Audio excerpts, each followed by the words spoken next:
Our next speaker, make sure you have some questions for him. Again, wonderful gentleman who I've had the pleasure of interviewing before, Damon Dormer, Managing Director of Golden Mile Resources, ASX code G88. Put your hands together for Damon. No worries, thanks very much. I'd really like to start with talking about, Golden Mile has a flagship project called Quicksilver. And over the last 12 months, we've had an extremely strong business focus, conducted an extensive amount of work at Quicksilver through a couple of drill programs as well as a massive metallurgical program. And it's been an absolute paradigm shift in where this company now sits.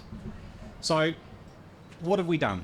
We have taken a deposit which is located near Lake Grace in Western Australia. It's only 300 k's away to the southeast in Wheatbelt territory. And this project was thought to be, from the 2018 resource that does exist, this low-grade deposit. It comes in with 180,000 tonne of nickel and cobalt. It's at 0.64% nickel and 0.04% cobalt.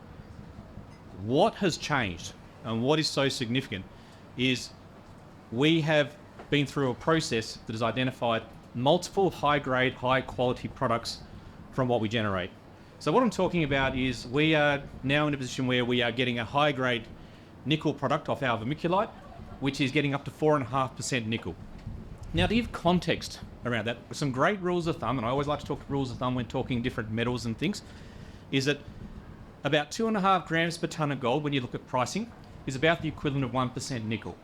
And 1% and 2% nickel is the equivalent of 1% cobalt. So when we start talking 4.5% nickel, that's significant when we start putting in grade perspective. The second one I'll talk about, which only we announced recently, in terms of the extensiveness within the ore body, is identifying a completely separate stream in our cobalt. This is different to the cobalt that's just associated normally with the nickel. This is a very distinct band, very easily to identify, very easy to mine cobalt stream. Now, it's extensive. We'll be doing more work on that into an MRE and where we're going there. But that stream has been able to be upgraded through the processing up into something that's almost 1% cobalt. Now, 1% doesn't sound great. We took it at 2% when we converted to nickel. But when we think about it, if we're already going to go mine the nickel, this thing has no mining cost and basically no processing cost. So you're getting basically free carry for 2% nickel or 5 grams per tonne gold, right? If you want the equivalents. But it's not just that. There's a third stream that's already been identified. The work's already been, we're getting a very high quality magnetite nickel chromium product, which is cleaning up very well, which is extremely low silica, and that's important for the stainless steel industry. But also it fits the criteria certainly for looking into pigments and also ballast materials. So this is another product that can command a premium. Now, look, we all know the market, particularly in some of the base metals and nickel, has been a little bit more challenged than what we'd like. Now, the best drivers you can have for dealing in any environment, you should always be looking to leverage your high grade and high value products. Now, most companies like to have one. We've got 3, right? 2 of those 3 get basically a free carry, right? Because it's always going to be one dominant that provides it. And that's not even getting into the additional products the deposit's got, which is in its scandium, which is in its rare earths, and it's also got gold. We've got gold cleaning up to 4.3 grams per tonne, in addition to everything else. And again, it's a free carry. So we've conducted an awful lot of work, and this project is shaping up really well. Now, where we're going with Quicksilver in itself is a very tactical approach to moving forward into a scoping study. We've already got a lot of the metallurgical work done. The metallurgical work's actually already at a PFS level, and we'll be spending tactically along the way to progress Quicksilver. Now, why is it important? The cobalt itself I'll talk to. Cobalt is coming in at $30,000 a tonne US at the moment, just for people's perspective. It's high value. And that's what's one of its worst pricings in the last 5 years.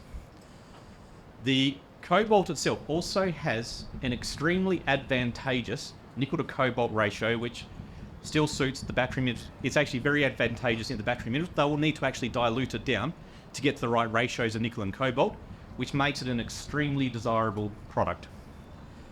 But in addition to that, we've also got the rest of our portfolio. So we have base metals and gold within our portfolio. We are not just a nickel company, although our focus has been on nickel over the last 12 months. and keeping Quicksilver moving. But we've also got Ewan, which is located very close to Rox Resources, who just updated their MRE and are looking at a DFS now. To give context, we're 11 Ks away on a fault offset, and they have got 2.3 million ounces with their new MRE at 4.4 grams. And we've basically got a nice clean piece of territory that's had a little bit of groundwork done on it, but certainly with the soils work we did there last year, there's been a multitude of additional targets identified there.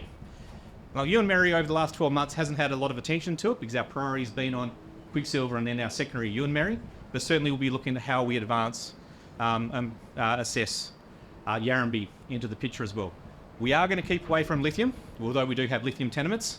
But the other thing we're going to do, and it ties into the background of who we are and the management team and what we do. So we want to grow not just Quicksilver, we want to grow Golden Mile. We will be looking at additional assets we wish to bring into the company, and the two targets we've got around that, and I'll talk to targets. One is early exploration targets, and the other one's re-engineering. Now, why do I like re-engineering? Right, for the people who know me, but I will say for the lot that don't, the last project that I was involved in re-engineering, and in fact I was lead in re-engineering it, just sold last year for $1.8 billion US. There's a huge opportunity in identification of targets where people have not done the proper work at engineering level to realise value. And it's not just a one-off. I've done multiples of these over the years, and I'm happy to talk to people about that afterwards over a beer. So the important thing is we've got the experience in the executive and the management team. We've made quite a lot of changes to where we were 12 months ago with the board and management. We've changed a lot of people out to be a lot more streamlined, a lot more focused, a lot more disciplined, and very much looking at how we deliver on what we do. Now, in saying that, the question always comes up about, well, right, where are we at today? What's our market cap? What's the money like? They're questions I get from shareholders and the like pretty much every day in my job. So just to put everyone on the same page, we just raised another 1.06 million, which got announced this morning. We currently, when you look at the, very simply the quarterly plus what we expect back in R&D plus the money we've just brought in, that sits at about 1.8 million.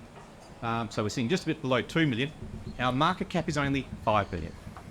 Right? We're basically on shell value for a company. The market hasn't actually put value on the assets, which is a huge upside potential for Golden Mile as a company. So we're going to be driving Quicksilver, but being very tactical in our expenditure. We're going to be certainly looking at advancing our other projects, and then we're going to be certainly looking for more and more things we can bring in to grow Golden Mile as well.